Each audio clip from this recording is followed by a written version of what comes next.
Welcome back, welcome back. I lost my coffee. Again, sitting still. It's right here. I had to take a few days off and really just figure out how to do this arm off camera. It did take a long time. And I wanted to build one up, see if it worked, and then I'll show you how I did it and also incorporate what I learned while I was doing it wrong on this side. I did not think something through. The cushion that goes down here, the big white one that I spent hours upon hours carving, I forgot that the arms aren't empty down here, that they go all the way to the bottom. And so when I was cutting it out, I made it fit to the outside of the frame, like there's a hole in this fabric and it was going to slip on her. I don't know what I was thinking. I had to saw those off and try to trim it a little bit more. It's probably going to be fine. It'll be fine. I've got to do my second arm, and how I figured out how to do it was I went back and watched video number 1. So make sure you watch sofa vid number 1. Put it in my sketchbook. But basically I drew the interior and the exterior, and then I pointed like first goes this, second goes this, third goes that. So I'm giving myself a guide so I can put it back together. I took all of my fabrics, kind of did a little dry fit and cut. And then I, of course, screwed up again. I thought I had thrown away my right side arm materials because once I'm done, I wanted to get rid of it. And I didn't get rid of it. And then I cut the lovely, beautiful blue ombre material. I cut another one for this side, which doesn't work on that side since they're mirror images and it's not the same on the back as it is on the front. We're moving on. I'm going to try and let that go. The first thing that I did wrong on the other side, I made my material attach kind of in here. And when I looked at the material itself, look how long this bright pink is at the bottom. And it has these little wedge cuts out of it. And if I put it back over the arm, I can kind of see what each cut was for. And when I look at my diagram, on the interior arm, the dust cover goes first. So I'm going to attach this part. If you were expecting something glorious and beautiful, I'm here to tell you to lower your expectations right now. Now my cushion part is going to go on top of this. Ta-da! You can staple right through the foam. I'm going to curl it over and attach this to the top of the bar. And then I'm also going to attach it to the sidebar here and the interior little wood panel right there so that my cushion stays in place. And then on top of that goes the actual fabric, like so. And I've left this open down here because I want to be able to pull my material through, which is not what I did on the first side.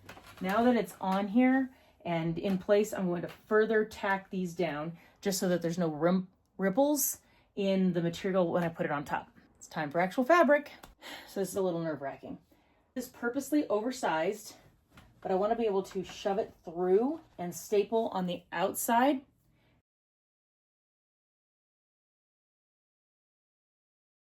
Right now this has only one tack in it, and it's just in the center to hold it still. Something that I learned is I don't want to staple it like this. I want to be able to roll it under and then staple it because that's stronger and it's not going to rip through the fabric that way. Look at that beautiful teal. I love this color so much.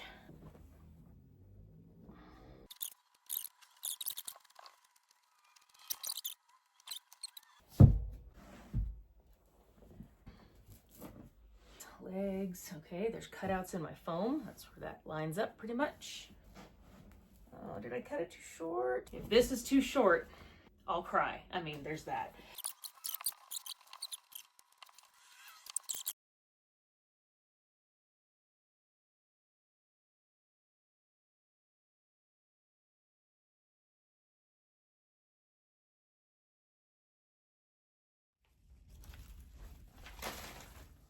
Not bad, huh? I'm so impressed with myself. It may not look like it came from a factory, but it looks like it came from an artist. I need to put trim around all of these places that have exposed staples. I had this.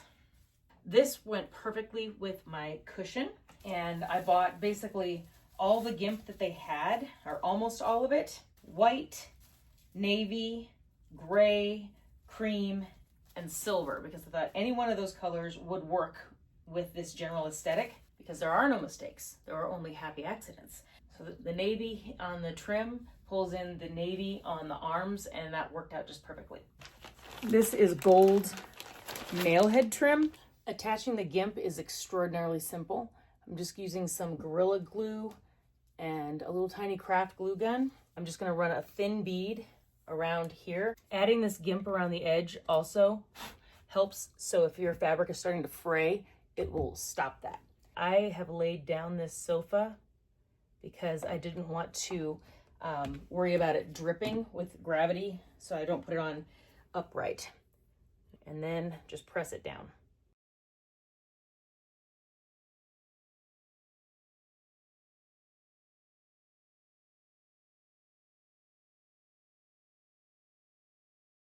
I want to keep this little detail showing, so I am going to trim it. Can't add it back, so I'm going to go a little long and see if I like that length.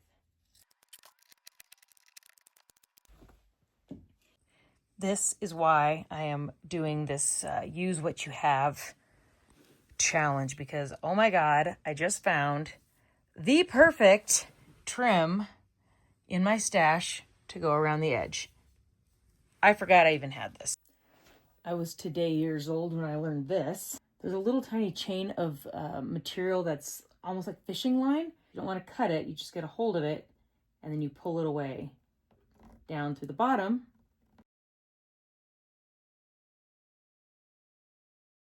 Almost looks like a necklace. So that's how they keep the fringe together. It does not look like it, but this is 9 feet of material that I need to put a border around these 2 back panels. I use this nail head trim that I bought on Amazon for a chair. It was good on the straight lines. I need something that will go on the back and will go with my theme, because I'm going to use a little bit of gold in the front. And I have 8 feet of this. Every 5th one is a hole. I'm going to take these nail heads, and that's what goes in each of those holes, and then pound it in. I took the bright gold trim I had and spray painted it black. I'm going to try this Bronze Age from Art Alchemy. It's a metallic wax. I think if I do a couple coats of this, it will get pretty close to this. I'm going to use this Posh Chalk with its powder pigments. These are amazing. So you take this infuser liquid and then you put in some of the powder, mix it up, and it makes an absolutely glorious gold leaf almost.